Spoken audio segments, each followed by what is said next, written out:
کہ جب بھی شیطان ان کے دلوں میں مطلب جو ہے شیطان ہو یا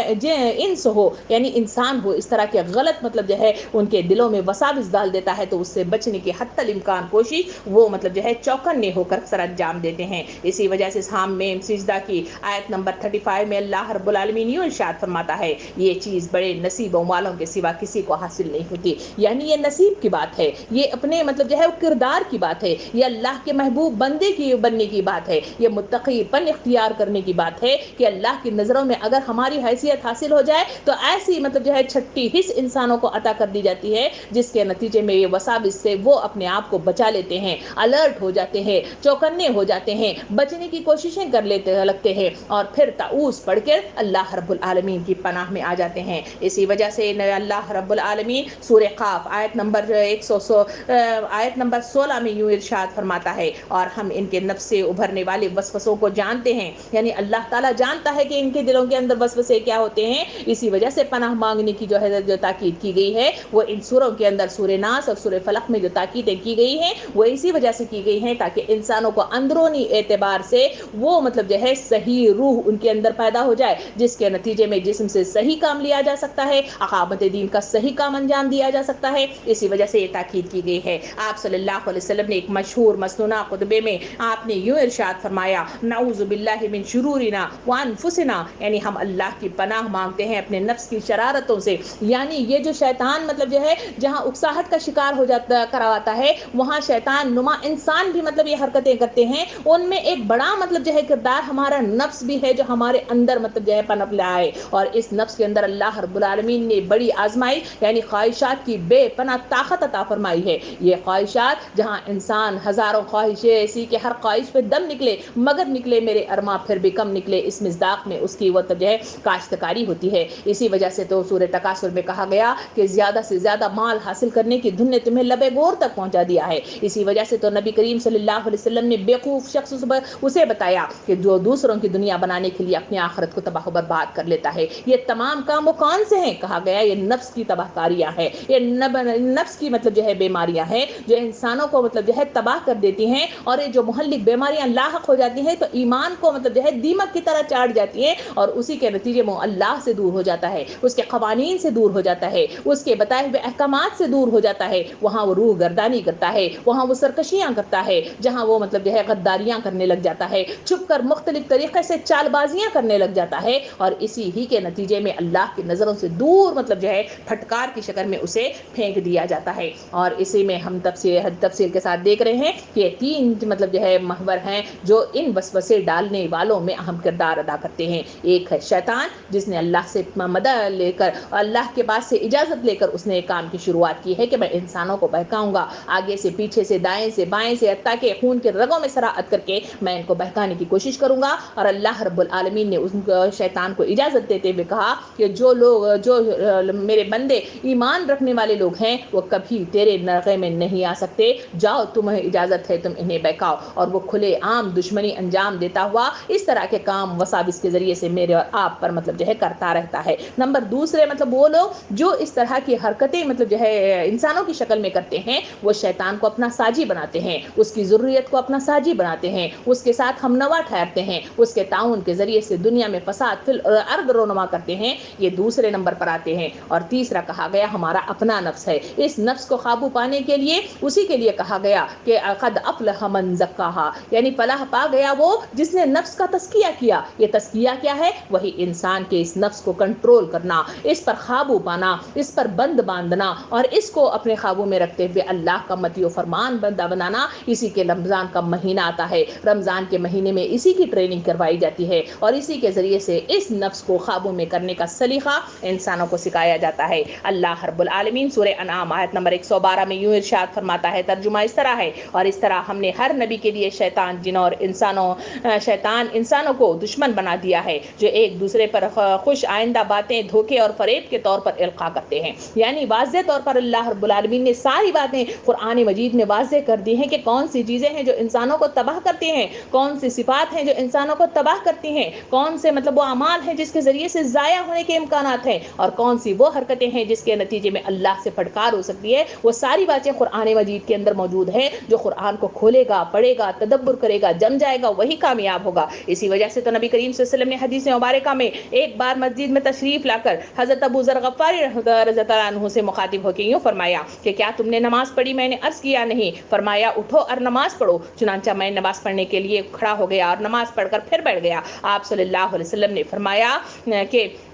اے ابو ذر، شیاطین انس اور شیاطین جن سے شر کی پناہ مانگو۔ میں نے عرض کیا یا رسول اللہ صلی اللہ علیہ وسلم، کیا انسانوں میں سے بھی شیطان ہوتے ہیں؟ فرمایا کہ ہاں، یہ حقیقتیں میرے اور آپ کے سامنے آگاہی دے رہی ہے۔ یہ تمام باتیں مجھے اور آپ کو بتلا رہی ہیں کہ اللہ کی پناہ سخت ضرورت ہے۔ اللہ کی پناہ جسے میسر آتی ہے وہ ساری زندگی اپنے آپ کو کامیابی کے ذات مطلب جو ہے اپنے منزل مقصود تک پہنچنے میں وہ راستوں کو ہموار کرتا ہے، اور اسی کے نتیجے میں کامیابیاں میسر آتی ہیں، اور اسی کے نتیجے میں اسے مطلب جو ہے میدان حشر میں اللہم حاسبنی حسابا یسیرا کے مصداق میں جنت الفردوس عطا کر دیا جاتا ہے۔ سامعین کرام، ان تمام باتوں سے جو مجھے اور آپ کو باتیں معلوم ہوتی ہیں، وہ نمبر 1 چیز یہ ہے کہ ہم اپنے مقصد اصیل سے جانکاری حاصل کریں کہ اس دنیا میں مجھے اور آپ کو کیوں پیدا کیا گیا ہے، کیا مقصد ہے، اور دوسری چیز ہے کہ میرا اور آپ کا آقا کون ہے، کیا وہ آقائی مجھے اور آپ کو کیا حکم دیتی ہے اور کس کام کے لیے اٹھا کھڑا کرنا چاہتی ہے اور کیا کام لینا چاہتی ہے، اس کی آگاہی شرط اول ہے۔ تیسرا کام مجھے اور آپ کو جو کرنا ہے وہ نفس کی اس مطلب جو ہے شرارتوں سے اپنے آپ کے مقصد پر گامزن رہنے کے لیے شیطانوں سے مطلب جو ہے دور ہونا، شیطان نما انسانوں سے دور ہو جانا اور اپنے نفس کی مطلب جو ہے تباہ کاریوں سے دور ہو جانا شرط اول ہے۔ اس کے لیے مجھے اور آپ کو علم کی ضرورت ہے، صحیح جانکاری کی ضرورت ہے، صحیح بیداری کی ضرورت ہے۔ اس کے لیے چوتھا کام مجھے اور آپ کو جو کرنا ہے وہ ہے علم دین سیکھنا ہے، قرآن مجید کو کھولنا ہے، اس پر تدبر کرنا ہے، اس پر غور و فکر کرنا ہے، اور اسی کے نتیجے میں میں اور آپ کامیابی کے ساتھ انجام تک پہنچ سکتے ہیں اور کامیابیاں میسر آ سکتی ہیں۔ اللہ رب العالمین سے دعا ہے کہ مجھے اور آپ کو سوچنے، سمجھنے، غور و فکر کرنے کی طاقت عطا فرمائے، صحیح فیصلے کا صحیح مطلب جو ہے طریقہ کار مجھے اور آپ کو عطا فرمائے، اور صحیح بیداری میرے اور آپ کے دلوں اور ذہنوں میں عطا فرمائے، اور صحیح معنوں میں سچے دوست میسر فرمائے، قرآن سے شغف حاصل کرنے والے، قرآن میں غوطہ زن ہونے والے، قرآن سے لگاؤ پیدا کرنے والے، قرآن کو کھولنے والے، قرآن کی مسلسل مطلب جو ہے مسافر بن کر اس کو طے کرتے رہنے والی منزلیں اختیار کرنے والے مجھے اور آپ کو بنائے۔ آمین۔ وآخر الدعوانا ان الحمدللہ رب العالمین۔